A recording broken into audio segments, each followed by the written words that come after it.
with every other little thing. Well, you've seen the experts do it. Now, here's your chance to put yourself in the picture. To create your own mini-movie, log on to bbc.co.uk/British Film for all the details. Next here on BBC One, it's Friday Night with Jonathan Ross. It don't take much, see I don't ride very far, cause I ride on luck. I stay pretty stuck in a rut like I should, and I do it for the love of everything that's still good. I don't know why I come here, but I know I'll never leave. It's the only place I wanna be, yeah, yeah, yeah. I don't know why I come here, but I know I'll never leave. It's the only place I wanna be, yeah, yeah, yeah.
Editors, live in the Six Music Hub. Watch their exclusive session online at bbc.co.uk/sixmusic.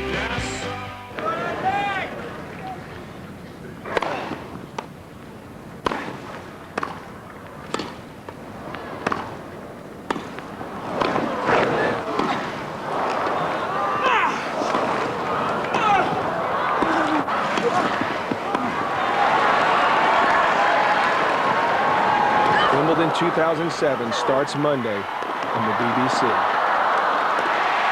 Greatness awaits. When you're up here, doesn't matter what group is on, all the music sounds the same. Boom, boom, boom, boom, boom, boom. Dum dum dum dum. Boom, boom. Boom, boom, boom, boom. Somebody thump. Bum, bum, bum, bum. Boom, boom, boom, boom, boom. Dum, dum, dum. Dum dum. Dum dum. Boom, boom, boom, boom, boom. Boom, boom, boom. Thump, thump, thump. Boom, boom, boom, boom, boom. Pooh. Glastonbury on the BBC. Coverage continues all weekend on TV, radio and online.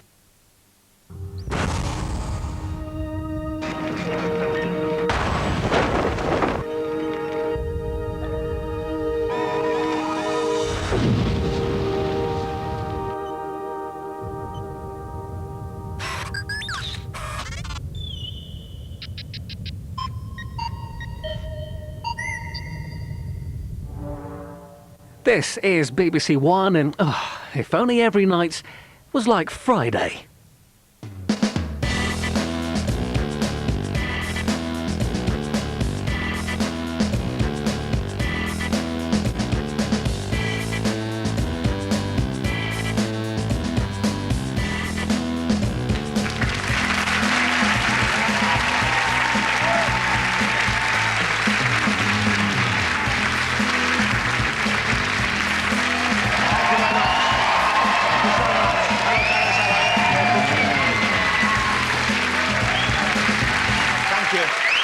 Well, hello and welcome to Friday Night with Jonathan Ross. Well, there's been panic this week after the papers run the headline, BBC sack Ross. Did you see that? Yeah. Don't worry, it's Nick Ross. Put the fireworks back in the box, Parky. But Nick Ross claims he was forced out of Crime Watch by ageism. Did you see that? Nick Ross is only 59. Bruce Forsyth has a grandson older than that.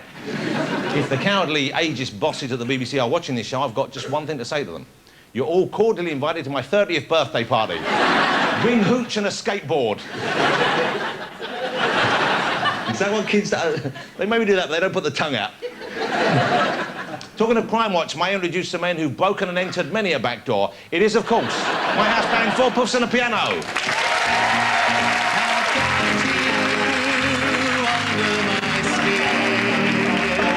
I've got you deep deep in the heart of me. So deep in my heart, you're really a part of me. I've got you under my skin.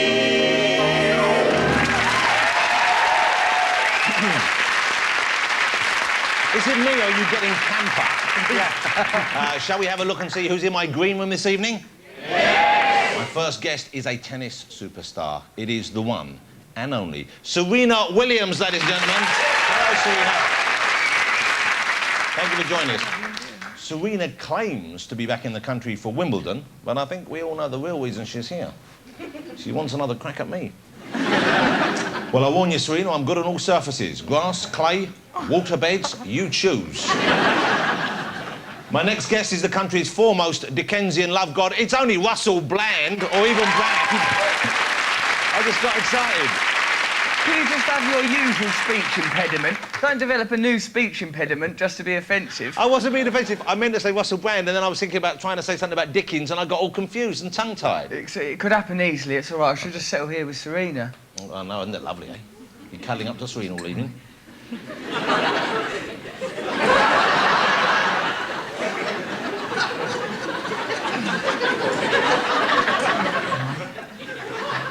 She's trying to work out whether you were on the Muppet Show or not. Well, let's hope it doesn't get that far. Oh, for heaven's sake. Come on. Oh. Russell Brand's on the show. Right, calm yourself down. My next guest, quite simply, wrote the rule book of rock and roll. It is Iggy and the Stooges. Iggy and the Stooges. Hey, Iggy, how you doing? Hello, Ron. Hello, Scott. Iggy and the Stooges. I'm delighted you're here. They will be chatting, they will be singing, and later on they will be pillaging, I believe. And if you're wondering how Iggy manages to stay looking so young, well, he doesn't. Iggy and the Stooges on the show. Now, like everyone, I get regular spam emails. You know, every time you log on, you get loads of spam emails you don't want. Some of them asking, for example, do I want a bigger manhood? Well, in my case, no. Health and safety rules forbid it. But I urge you not to respond to these emails. I found out what the procedure involves. Have a look at this photograph. This is Jar Jar Stone thrilling a crowd in Jakarta, pulling a 9-ton bus with his penis. Now, I should point out that the red thing, that's a rope. That isn't his penis. Why would you do that? Eh? And apparently it was a quarter of an hour before they took the handbrake off, just for a laugh. And the saddest thing is he didn't even win Simon Cowell's Jakarta's Got Talent as a result. Shall we get our first guest out? Yeah. Let's do it. It's Wimbledon on Monday, and we have got one of the all-time greatest players on the show and one of the hot favourites for the ladies' title. Before she comes out, let's see her in action.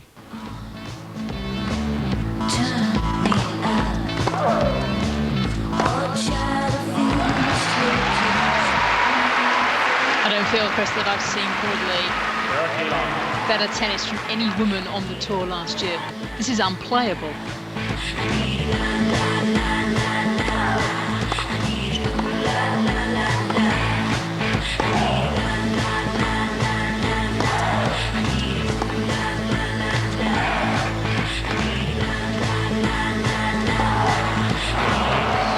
Double break it is for Serena Williams. And you've got to wonder if there's any way back for Maria Sharapova on this type of form.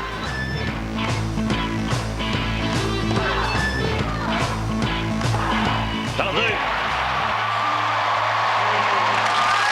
Ladies and gentlemen, the fabulous Serena Williams. American woman, this is what I say. Your eyes can hypnotize. Spend someone else's eyes. Incredible. Hey guys. Wow! You look hey, you look fabulous. Thank you. Congratulations Thank you on being very such a much. spectacular hunk of woman. Oh, okay. I'll thank my mom later today. Thanks. Serena, welcome back to the United Kingdom. Thank you. You know, I love it here. I'm glad to be here. What do you like about the UK? What do you like? Do you like playing over here? You like visiting for recreation? You know what? I just like the city. I love London. I love the shops. I love the streets. I love the the atmosphere. I love the oldness of it. In the United States, you don't get anything that's that old. Everything is just so brand new, and it's always new buildings. And here, it's a lot of history, and I love it. You've kind of come just in time for the usual Wimbledon weather, of course. Just in time, yeah. yeah. Do you start raining on Monday. Well, you can't believe. Do you like the rain though? Are you in London? Do you enjoy the... It's funny because I actually love the rain. I mean, because for me, growing up, I practiced in Southern California. If you guys know anything about Southern California, it never rains. And they even made a song that was popular. It's like, it never rains in Southern California. So whenever it did rain, I loved it. And so now whenever it rains, it like kind of symbolizes like, I don't know, a break. I don't know, for me. Because you didn't have to train on the rainy days, I guess. And it never rained. And so whenever it did rain, which is really rare, I didn't have to train. And so you come over here and it's like every day's a little holiday for you. Yeah, maybe that's why I like London so much. Well, I think London likes you back in return. Yeah. Do you get to come into town much? Because you're over in South London for Wimbledon, but on the days you're not playing, can you come into town? Do you hang out? Not too much. I try to be really serious and really focused, I try to stay in Wimbledon and kind of stay in the vibe and stay there mentally so I can stay there for a fortnight. Okay, now what a remarkable story your career is at the moment, because about a year and a half ago you were way down in the be careful how I say this, in the rankings. Okay, Yeah, you were down. You were 139, I think. Yeah, I dropped. I thought it was 140 at one point. And you are now, where are you now? Right now, number 7. I'm so excited. That's incredible. You're down and up right now. Now, what was that? Was it illness that caused you to go down there, or were you not playing? Yeah, it was illness. I had injury, I had surgery, and I never recovered from my surgery. I started playing like 4 months later. I mean, competitive tennis, and I never really had time to recover. And then so many things happened, and I never took a mental break that I needed, and I just got injured. It just all came crashing down all at once, and then I just let it go for a while, and I had to regroup, and I had to find Serena.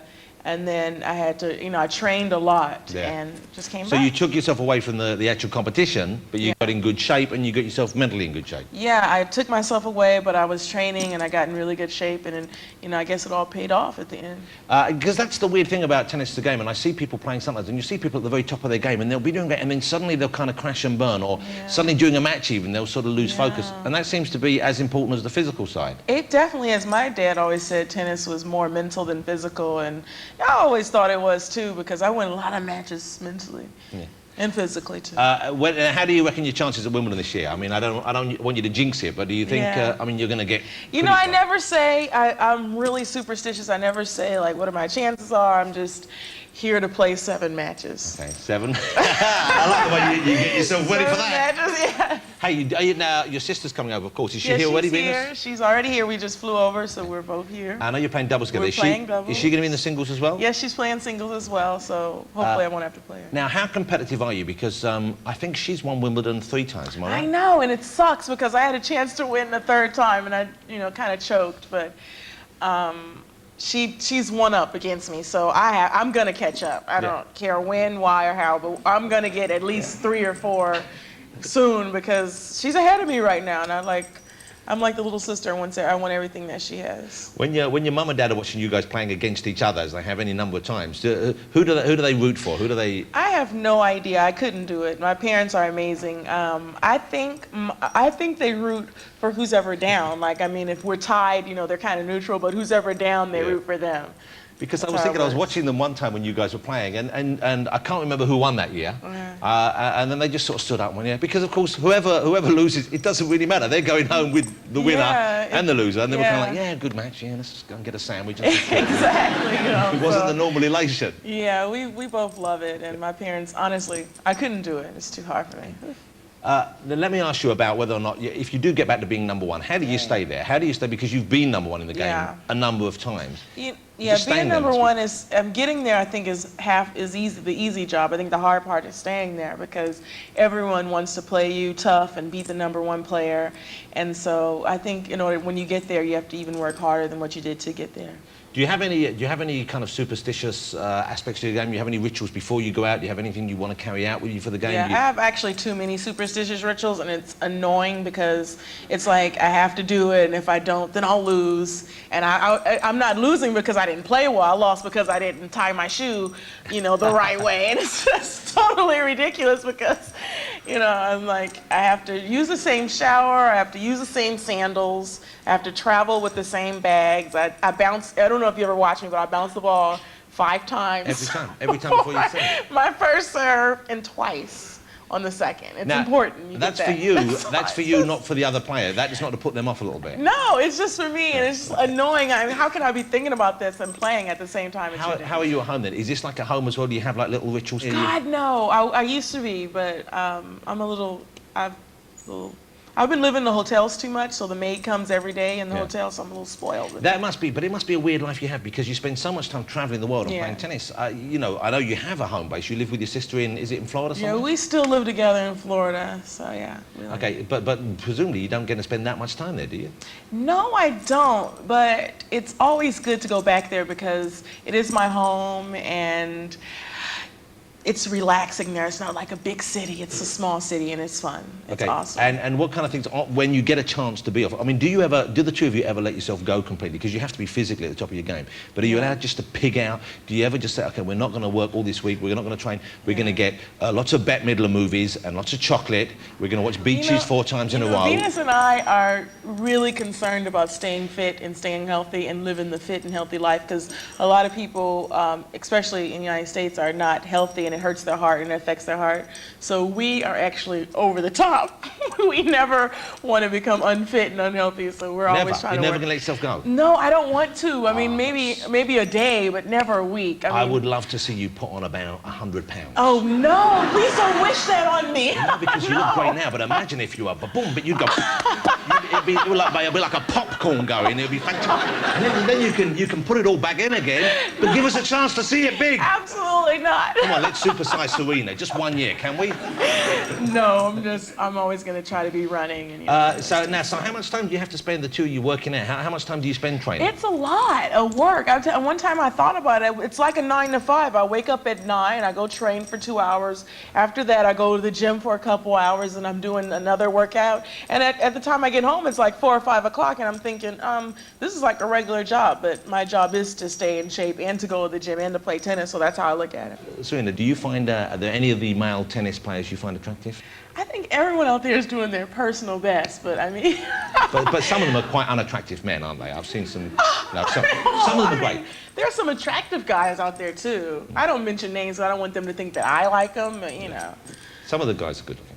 Federer's a good looking guy. Yeah, he has charisma. Yes. You know, just like when he walks, it's like... Swaggers. He is swagger, yeah. Well, he's number 1.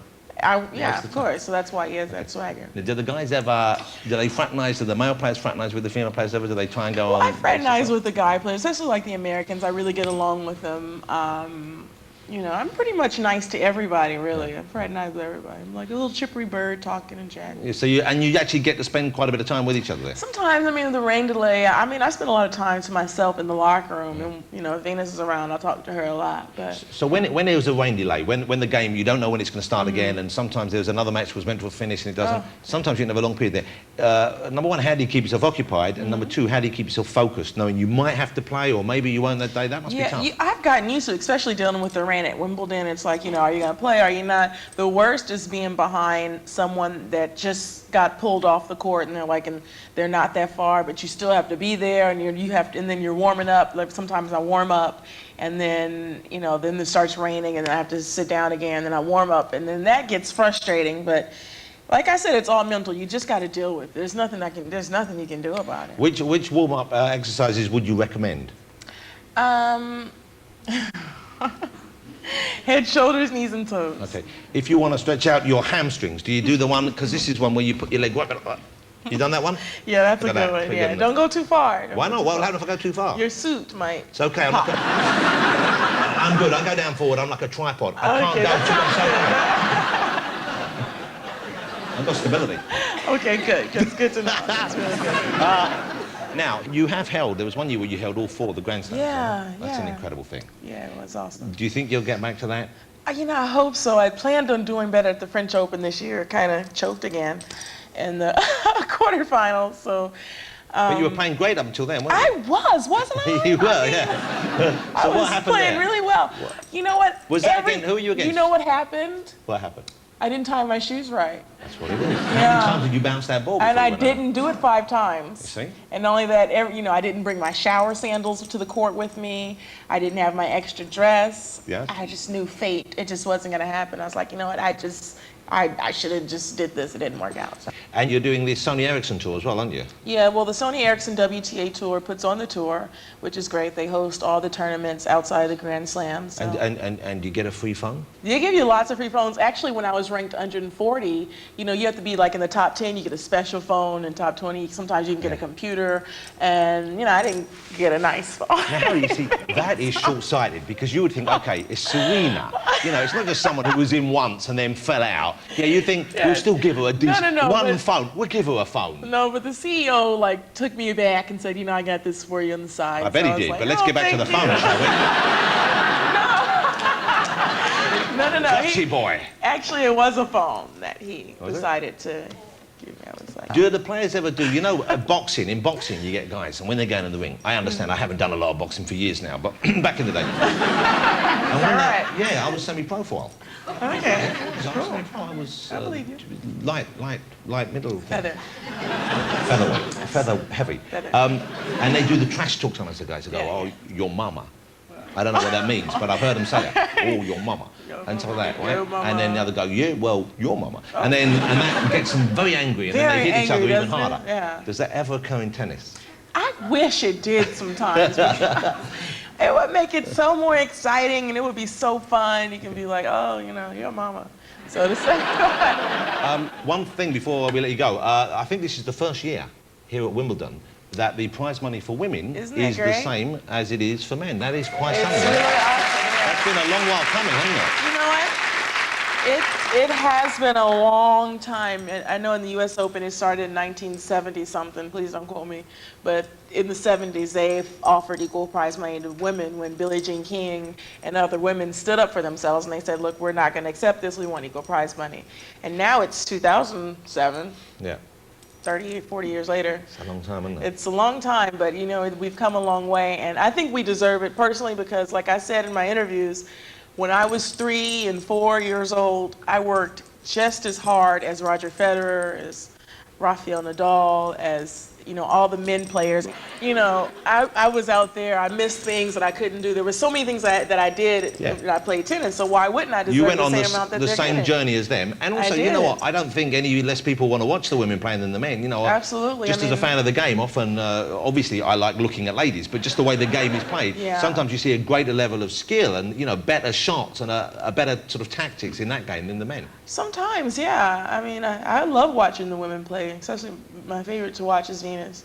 Do you think you could beat like a man player, like say for example if we had a match, do you think you'd be as good as me at tennis? Oh my God, yeah, I'd kill you.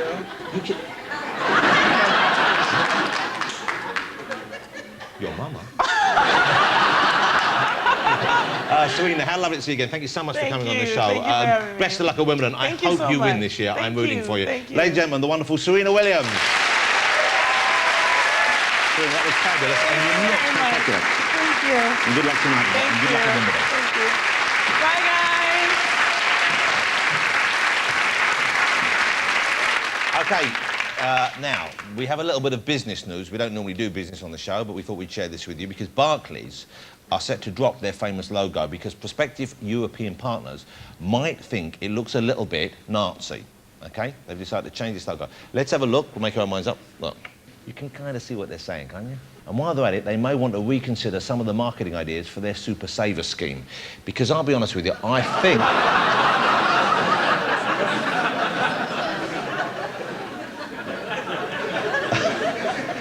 let's get my next guest out, but first, let's take a look at him during his sellout tour, the brilliant Russell Brand, and this is Shame. The big-haired pixie, me.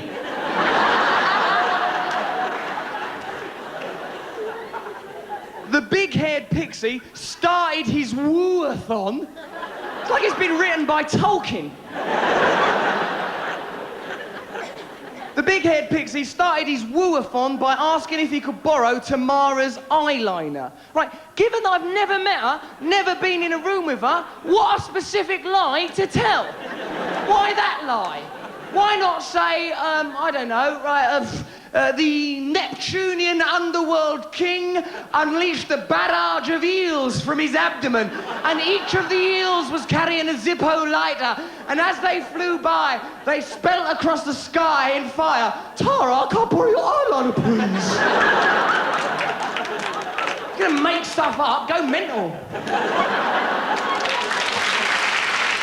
Ladies and gentlemen, it's Mr. Russell Brand.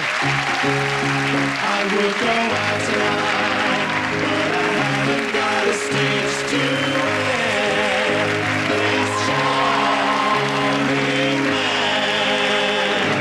What a charming man. How wonderful you look, Russell. Thank you. Look, how impressive Russell looks in the black with the silver. You look marvellous. Thanks, Jonathan. That's a kind thing to say to a man. It's well coordinated. Often I think you look a little bit like it's been thrown together. No, but no. you've actually obviously acquired some proper skill at dressing yourself An recently. effort has been made on accounts of coming here for your television God programme. bless you. Well, thank you for coming back. Hey, what a year it's been for you, Mr. Russell Brand. But ever such a nice time. Yeah.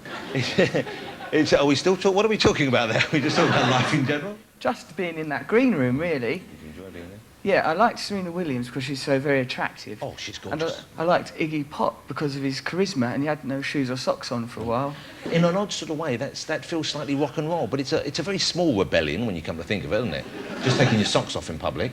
But if he'd have, like, let me kiss his toes sexually, that would have been a bigger rebellion. Yeah. Then, if I'd have dried the saliva with my own hair, like he were rock and roll Jesus and I were Mary Magdalene, by then it would have been a filthy rebellion. Well, yeah, it's been. Hey, but it has been a year, because I remember seeing Russell Brand and people said, you've got to see this guy and he's on TV, and we had you on the show here, and you were on kind of mainly on the digital part of Channel 4, not even the big one. And now suddenly, you know, you're one of the biggest comedy stars in the country. And I know you've put a lot of work in, but wow, what a journey you have been on there. Does it feel sudden? It's been a marvellous ascent, Jonathan, and I can only thank you for your part in that.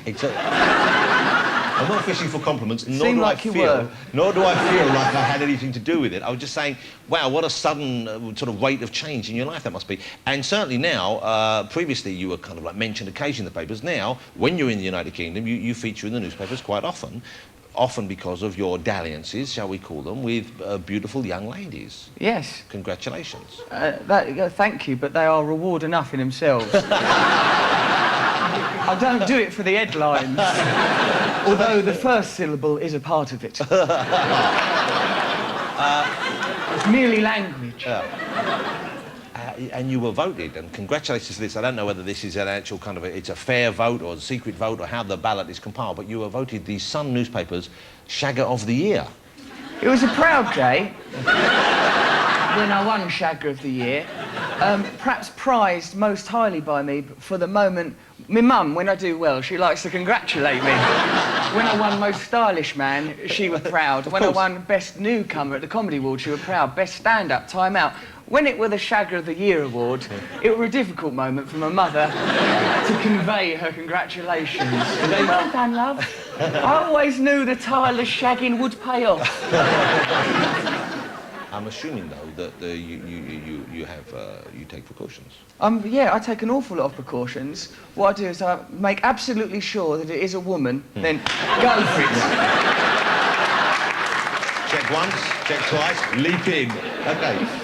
Let me ask you something dangerously close to a serious question, Russell. Go on, then. OK. Now that you're well known... Yeah. OK, and you are well known now. Yeah. You obviously still enjoy the company of ladies in the very straightforward physical way. Cuddling. Cuddling and so on. Does it bother you that sometimes the ladies that you do cuddle with will go to the newspapers and tell us about your cuddling adventures? Because I probably know a little bit more about your bedroom than I ever thought I would, and I've never been invited round, but these ladies will keep telling on you.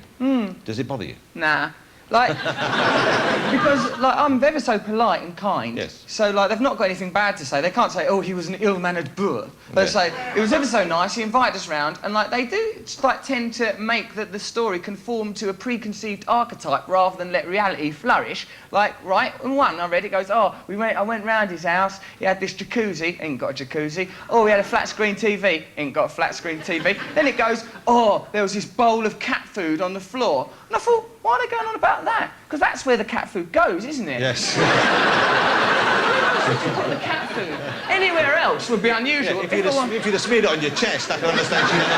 Bring it up, by all means. If as soon as I come in, I'd fashion myself a cat food bra and start crying, then put it in the paper, blow the whistle, I should be exposed. But it's just where it was meant to be. The cat can't get it if it's anywhere else.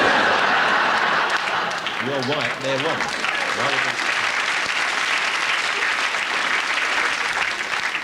So you're going to carry on shagging? Yes, please. Because I do enjoy it. So now, you've done the comedy, and you still do the comedy, but you're now embarking on a career as an actor. Yeah, I've embarked on it. Yeah. This week you were in this thing with John Hannah, and I'm surprised here because I thought, OK, we know Russell is a comedy character, we know that he does comedy. I'm a man. Yeah. I'm not a comedy character. No, you're like Lou and Andy. You're a two-dimensional comedy character. Nonsense, I'm complex. But here's the thing that surprised me, Russell, because I thought the first few roles we'd see you in would be out-and-out comedy roles, and yet already you've dipped your toe in the water of drama. I dipped it in there. Yeah. This was the thing. What was this thing called with John? It was called Cold Blood.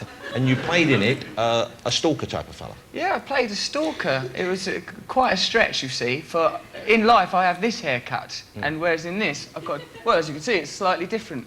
That's where most of the work went. All right, let's have a look. Shall we have a look at a clip of you in Cold Blood? Do you mind this? Yes, please. I think you did a great job on this. Thank you, Jonathan. You know, because it's, you know, especially as you're a character who... Not a character, you're a man, I know. A man with feelings. But you're someone who has kind of certain characteristics to be aware of, and then to see you get rid of them and actually establish yourself as a different persona on screen is a difficult thing to do. That's what acting is in its essence, Jonathan.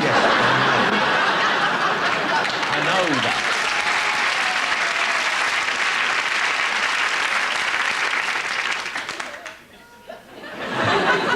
Making me out to be the proper fool. This is Russell in Cold Feet or something. Cold Blood! I need to be a woman. I can be. I think not.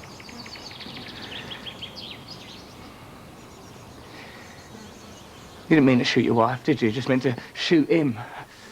Imagine that, having someone who loves you so much they're prepared to kill for you. I think you'd better go now. Please. Please. Let me try. No. No.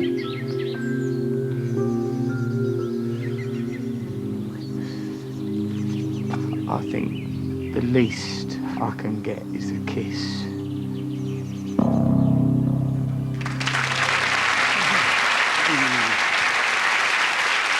He's a bad sort then, isn't he? He's just a troubled individual, really, isn't he? He's to be pitied rather than scorned, I would have thought, wouldn't he? Yeah, if you're going to pick one of them things, pity or scorn, go for pity. Yeah, with that sort of fella. OK, and then, now listen, this is exciting news. Russell is going to be in a huge comedy film. He's just come back from, I believe, you were in Hawaii, is this right? That's where Hawaii. I was. And you have a decent-sized part in this film? Yes, it's a good part, right? What's the film called? Forgetting Sarah Marshall, the film's called. I've just been making it. I've been in Hawaii for ages and ages. And how was Hawaii? I've never been to Hawaii. I've always wanted to go. It's nice for about a week, but then you sort of think, well, where are the cobblestone streets? Where are the gas lanterns? Where are the people selling fruit and veg? Like an apple, me lad. I don't know. Yeah. They're not here. They're in Sherlock Holmes movies, that's what they are. Just rent one next time you're out there. I miss them. Yeah. I will rent one. But that's OK. If it's good for a week, that's OK, because I'd probably only go for about a week. But you were there for how long? 12 long weeks. And anywhere, if you're there a long time, seems a bit like prison. Just a tropical prison with palm trees, and instead of like someone going, here, I'll shiv you in the shower, they're going, do you like my coconut bra? Sweet baby Moses, what's that? Oh, that's me. In a bikini. Why on earth would you do that to yourself, Russell Brand? Well, I think I was attention-seeking. Well, what that is actually is that on my radio show, Noel Gallagher, he's out of Oasis. Yes. He comes on there a lot for a chat. This is, you have a show on Radio 2, of course. Yes, and once, on my Radio 2 show, Noel Gallagher come on as a guest. He's a very masculine gentleman, isn't he? I think he was drunk or something, because he went, at the end of the conversation, he went, all right, Russell, bye, I love you. Like that. And it startled me a little bit, right? Because I didn't expect it. No. You don't expect it. It's nice that he would say that. It's very nice. It's flattering that Noel Gallagher would say, "I love you," like that. But, you know, he'd tummy turn over a little bit. Oh. And tummy turn over, and I just went, and I sort of went, "All right, mate," like that. And he was on the radio, just put the phone down, and I was a bit embarrassed. A bit awkward. Awkward. Yeah, yeah. Very awkward. Have you spoken to him since he confessed his undying love for you? No, I haven't. I've not known where to look. So what I've done instead is I thought I'll communicate with him by put that picture out there. Yeah. Look, if you look at my abdomen, it says quite clearly, "No, I love you too." Right. Do you see that? And that was so that Noel Gallagher needn't feel that when he has finally broken out of the shackles of oppressive masculinity, he said something affectionate, that his reward has been embarrassment. Exactly. I've done that. And is that a tattoo down by your thigh area there? That is a fake tattoo for part of the acting that I was doing. I was acting the part of a man with tattoos. It was quite a challenge, because I myself have none. I don't want to draw attention to something which might cause you any embarrassment, but it does appear to be that you either have no pubic hair or you have shaved it. Jonathan, it's because the camera is not prying into such intimate places. There's pubic hair there. There's enough to form a natural shield between me and any surface I might be repetitively tapping.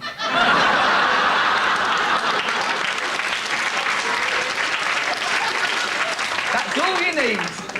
Any more than that, it's a bloody waste. Is that what it's for? It's to indicate depth and gauge it in that respect? Yeah, it indicates those things and provides a layer of healthy protection. I never knew what it was there for. I thought it was merely decorative, like when you put strawberries on you know, green stuff to make it look pretty. What do you do that for? Well, like, if you're serving strawberries at home, you don't just bung them on a plate, do you? Yes, get them out there. Stop faffing around, have the strawberries. Don't put them in pubic hair, though.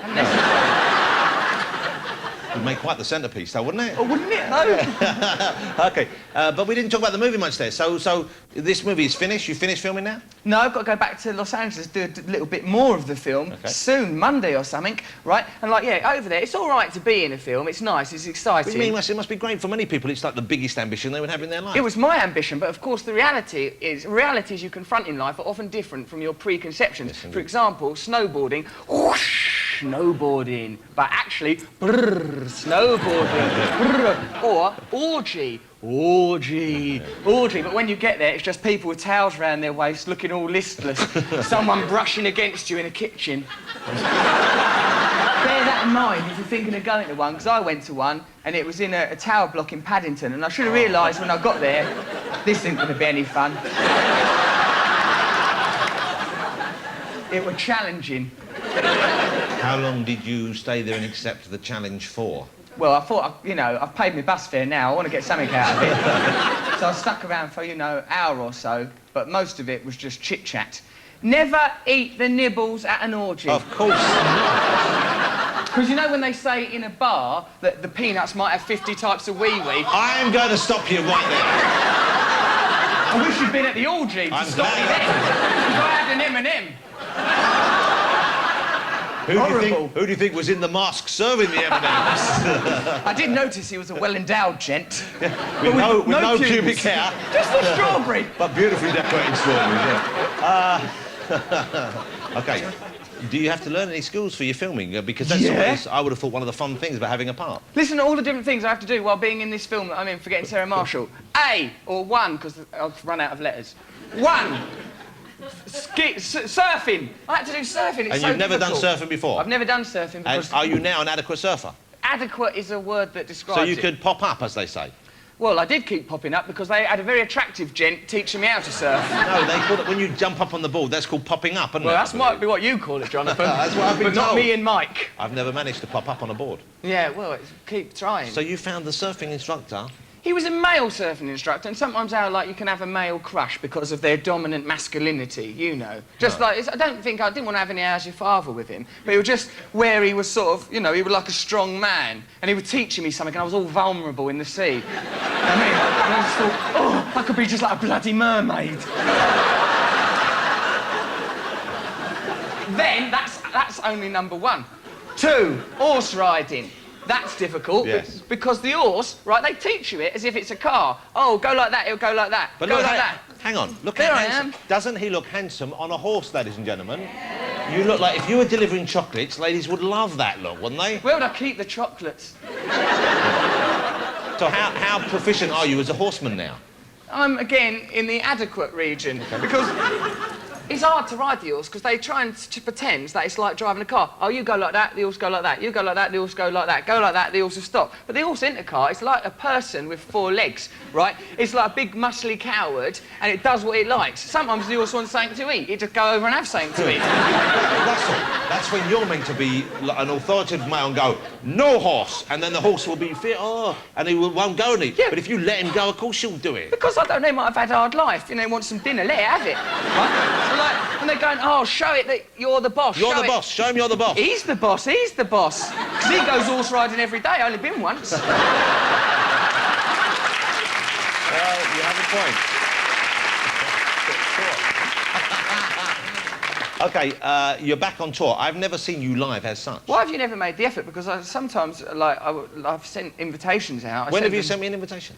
Well, yesterday or the day before Russell, that, I sent it. Right, no you didn't. And I'm tired of you coming on this show and lying. All right. You came on last time and you claimed you sent me a textual photograph, or however you do it on your text phone, of a late... Textual photograph? Yes. You don't know nothing, Granddad. All right.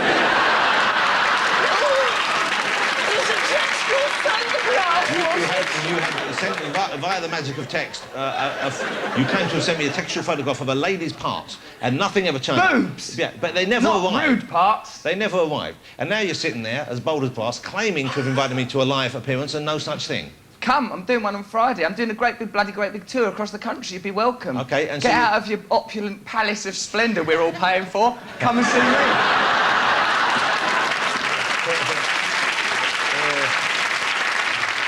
Russell, how lovely to see you again. Oh, it's lovely to come here. Am I going now? That's what it means. You can go in a minute. I just want to say, so you're actually on a big tour now. You're playing all over the UK? All everywhere.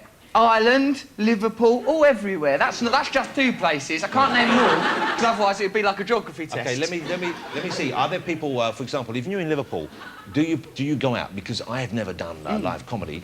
I'm thinking maybe I might do a little bit. And I wonder if I went to Liverpool, should I come out and speak Liverpudlian to them? I don't think they like that. I think they might find that patronising. What if I come out? All right, Liverpool. You know, just to... because then they would know you've made the effort. All right, hey, oi, what about them Beatles? You know what I mean? Say something. So immediately you're on common ground. Come with me and you could be a warm-up in Liverpool. Then I think it will absorb up all the antipathy. And I could walk out and say what I like, I think. All right, Miss Scallies, we've got a lovely fella coming right down for you.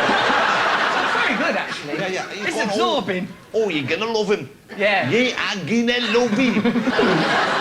I think that's lovely. I think that's something you should perhaps Maybe pursue. I'll come and see you in Liverpool. Come do, please. But yeah, as long as it's not funded by us, that kind of junk, then no, I think that's fair enough. Hey, here's the thing. Russell has also been busy. I hope you've been busy doing this. What? Writing your autobiography. Yeah. Now, I can't help but think this is a little previous. Oh, right, because I'm so young, I've so much to give. Well, not so much that. Also, you've only really been sort of famous for about 6 months, right? Yeah, no, but that's... I know, but I packed a lot in, Yeah, Jonathan. but can I be honest with you? You know, getting famous is easy. Staying famous is hard, Oh. right? So I would suggest you wait and see if you're still around in about 5 years' time. Right. Then churn out the cash-in book. Churn? I didn't churn it. It were elegant. I sat there with a quill, like that, sort of dabbing myself with Anki. This is a warts and all life story. There are no warts. I bet you've had warts once or twice in your life. Absolutely not, Jonathan. I've been very careful. Will you come back in October when the book is out, Russell? Yes, I'll be happy to, Jonathan, because I love it here, being with you, talking. It's nice. I hope so. Well, you're just a very, very spectacular guest to have on the show. You're a charming companion and also a very funny man. Ladies and gentlemen, Mr. Russell Brand. Thank you, Russell. You don't raise money for them kind of things. Russell Brand, ladies and gentlemen.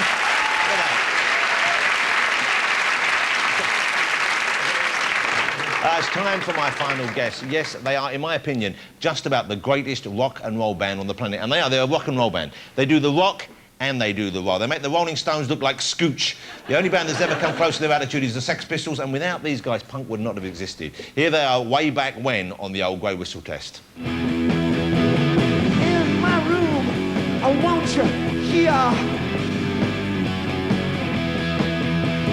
Now we're gonna be face to face, and I'll lay right down my favorite place.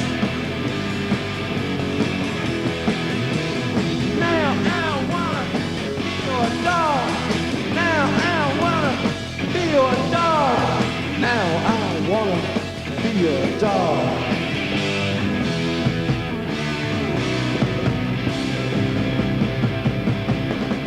come on!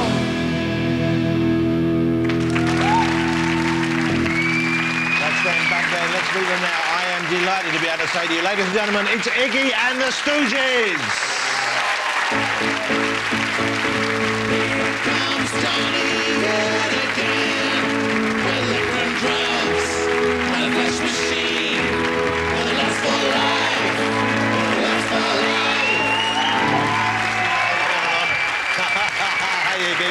Good to see you. Come on in and sit down. There you go. That's a different take on your music there for you. Guys, thank you so much for coming on. I'm so excited you're here. Congratulations on being back together. Let me introduce you. We have Iggy here, of course. Then we have the great Iggy Pop. Mr. Ron Ashton, one of the greatest rock and roll guitarists in the world. And Mr. Scott Ashton, one of the greatest drummers as well. Together, Iggy and the Stooges. Now, guys, what a history you've had. Just talk us through it a bit if we can. When did the Stooges, you guys first get together? When did you first start playing? And then when did you split up? And then when did you get back together? And then when did you split up? And why did you split up? And when did you get back together again? It's a long time ago, and then there was a break. Then we started back up, and now we're together. 67, we decided to do it, and it took a year of just f***ing around and people like going, no, don't do that, you know. And then we. So people weren't immediately thinking this is a great rock and roll band. You didn't immediately find. No, they were embarrassed for us, and then they went. We took up a notch. They hated us. Yeah. We played in '68. A lot of people hated it. And other people were going like, oh, that's pretty cool, you know. They kept coming. And then by '69, we got a record. So you kind of wore them out, really, then. Yeah, kind of. Yeah, we kept at it, you know. Yeah, well, I mean, and how was the music when you first started? Was it the same sort of music that you play today? I mean, what kind of a racket did you make early on? It was trancey and spooky and kind of like those, like if those bubbles were on a big raft of Delaw did or something. Like moody, bubbly. Like, but noisy, I guess. Quite a big sound. Just noise. Yeah. Yeah. Actually invented our own instruments. What kind of instruments? Blenders with water in them. Vacuum cleaner. Vacuum cleaners. Air Washboards with contact mic and golf shoes. And people didn't like this at first? Some people, yeah. Well, you got some people liked it and some people were, well, that's not proper music sort of thing. You know, I've worked so hard to be a piece of wanking shit. And here this, you know, monkey. Iggy, calm down. This is a long time ago, all right? They love you now. No, it's okay, but we've got over that hump. It's okay. Right? And so what happened to you guys? Because you were just about kind of getting known, and people were getting excited about your noise, and then it ended. So what was it? Were you disagreeing? Was it because of substance abuse? Was Ask him. Well, I had become unsound. You know, like Colonel Kurtz in Apocalypse Now. So you'd gone a little bit crazy? Yeah, you know, I mean, it was a real strain, sort of, for me, just mentally, just lifting the whole thing up to where it got. And you know, there's some people, the people who liked us really never talked about it until we broke up, and then they all said, oh, I was there, you know, and blah, blah, blah. So it's that guy again who you don't like. I just sort of went out. Let me run this story past you. I heard you went down once, the band are playing behind you, and you started dancing in front of a beautiful lady, and the band are still churning away behind you, really keeping it tight behind you. And then the beautiful lady had a male friend with her who wasn't particularly pleased to see you dancing with her, and he punched you and knocked you out. This is what I heard. No, that guy was, he was in a biker gang, and he was a young thug in training, and his initiation to the gang was to throw an egg at me. The egg Iggy Pop, so there was no chick. Okay. He just started egging me, and I was wearing like this little ballet costume, but I still wanted to defend my honor. So I said, hold on, let's just stop everything right here. So you stopped the gig? I stopped the gig. Let's see this guy, come on, you know, and he just like, the crowd parted. Yeah. But you seem to invite that kind of, not deliberately invite it, but you seem to create that kind of thing on a regular basis. Used to. But not just that kind of business. I mean, the fact that I would have thought, and we know that rock and roll is, you know, the place where a lot of people enjoy excessive behaviour. They enjoy mind-altering substances. They like to push themselves in that way. And you kind of really did push the boat out. Can I ask you, and we're not doing this in a way to try and encourage youngsters, but certainly, historically, I believe this is of interest. What kind of substances would you have absorbed when you were pursuing these kind of highs? It started on marijuana. and then it moved up to a gaseous substance called DMT.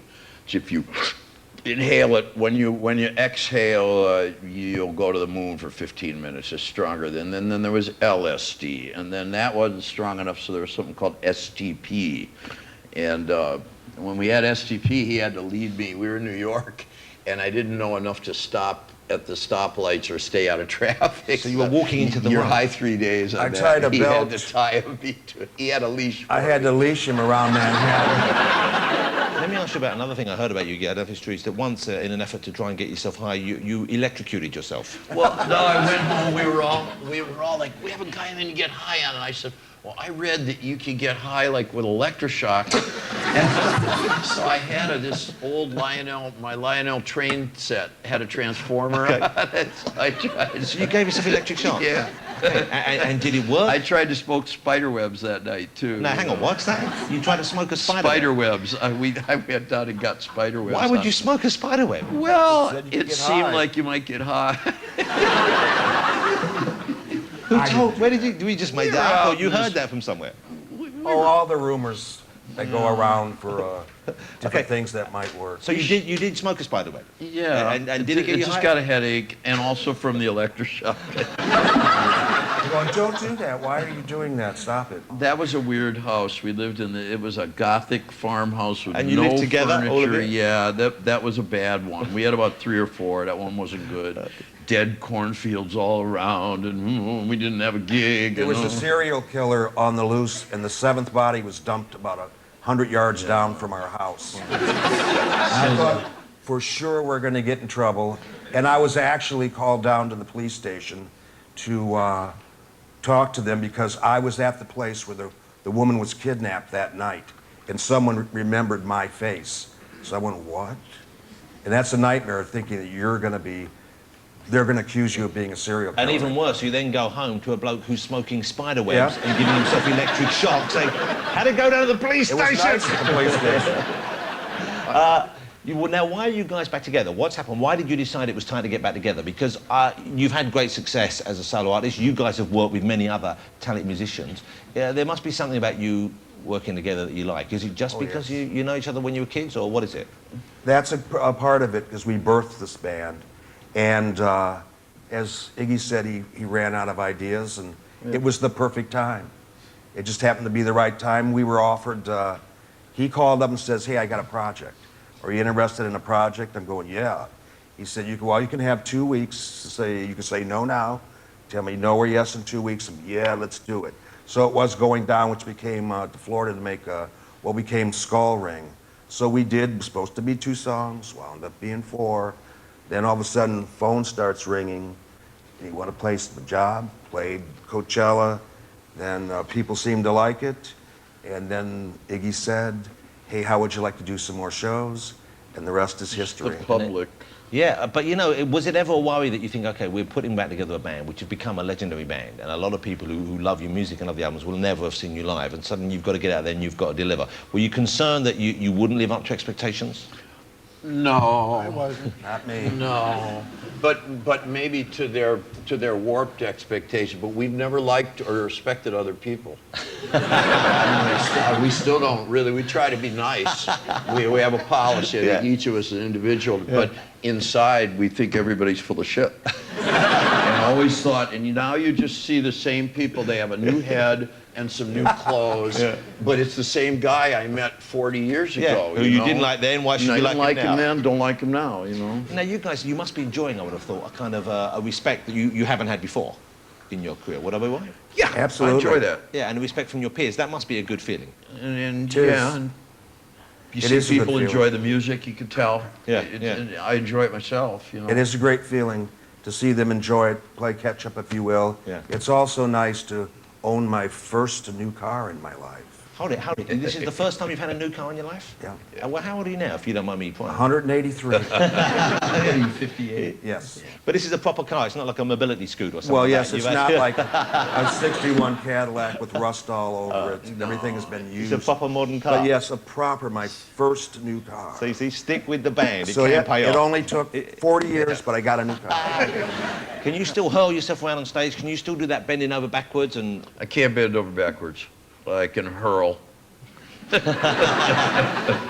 And, you know, I mean, if I want to get hurt, then the band's going to pay. So I think... So you take it more easy? Yeah, I think like I broke some glass on stage last night. I was scared. And somebody cleaned it up. You know, so... Because in the old days, you would have probably... Well, I saw him rolling, and I didn't know it had already been cleaned up. I'm going, no, I'm not going to look, no. No, I mean, you just do what you do. You know, it's music. You just try to do what you feel, and if you don't feel anything, you should get the f*** out, you know? But, you know, that's a great attitude to have, because a lot of people get back together and they go and tour because they just want to, you know, finally maybe get paid for their legacy. And I get the feeling that isn't the case. We do have fun playing. Yeah. Very It's good much to get so. paid. Yeah, Pay we're is not good denying too. that. Good. But it's not just about the money, is what I feel like. We enjoy getting together and hanging around with each other. Yeah. For me, before we got back together, I would only see my brother maybe twice a year, once at Christmas and one time in the summer. So it's great now to be able to hang out, catch up. Yeah, well, what was wrong with you? Why didn't you just give him a call? I don't know.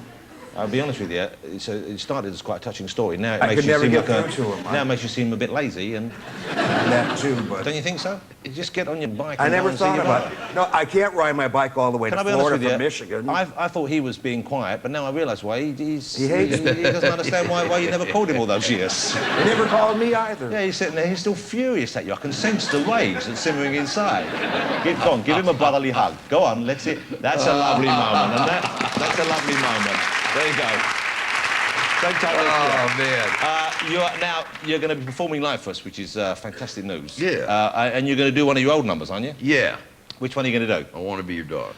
This is just this is a great moment. I love Iggy and the Stooges. I love those first few albums, but this is just one of my favourites of all time. Cool. Gentlemen, I thank you so much. I thank you for still being together. I thank you for coming on the show, and thank God you're still alive. The spider webs after the show are on me, Iggy, if you're interested. All right. Ladies and gentlemen, Scott, Ron and Iggy and the Stooges. That was great. Thank you so much. I appreciate it. I enjoyed the show. Thank you. I'm looking forward to it. Thank you very much indeed. Thanks to all my guests, Serena Williams, Russell Brand, and of course, Iggy and the Stooges.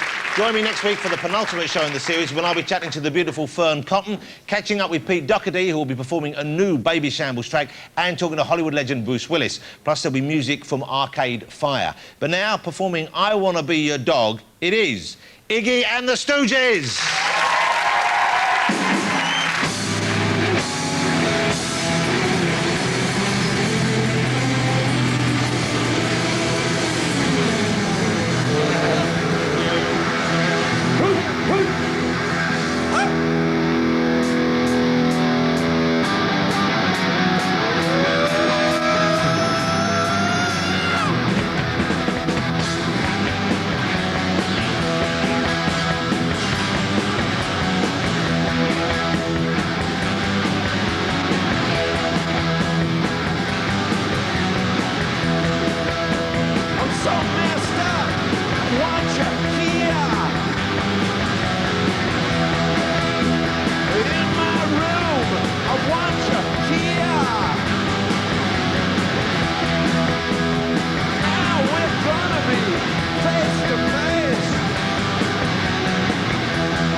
I'm ready to close my mind. Now I'm ready to feel your hand and lose my heart on the burning sand. England, now I wanna be a dog. Now I wanna be a dog. Now I wanna be a dog.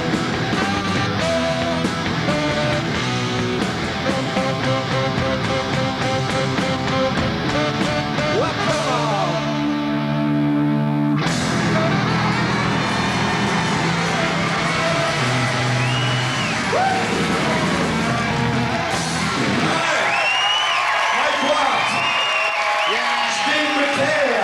That sounded fantastic, guys.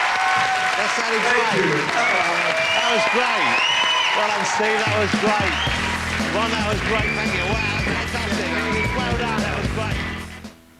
Well, for once, Steve Martin and James Stewart are the bad guys. Raquel Welch is the hostage in Bandolero, our late-night western next, here on BBC One.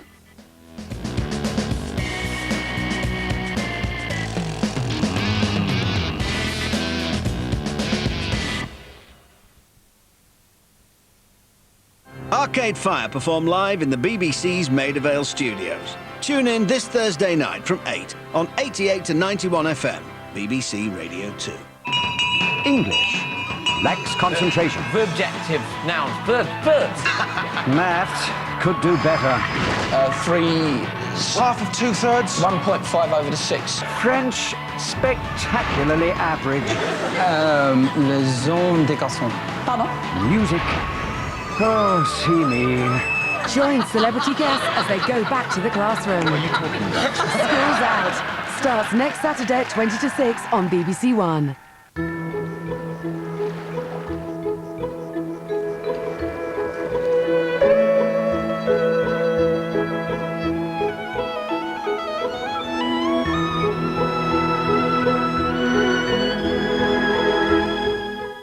Brothers in arms, James Stewart and Dean Martin join forces to escape a death sentence now on BBC One. It's an all-star cast in Bandolero.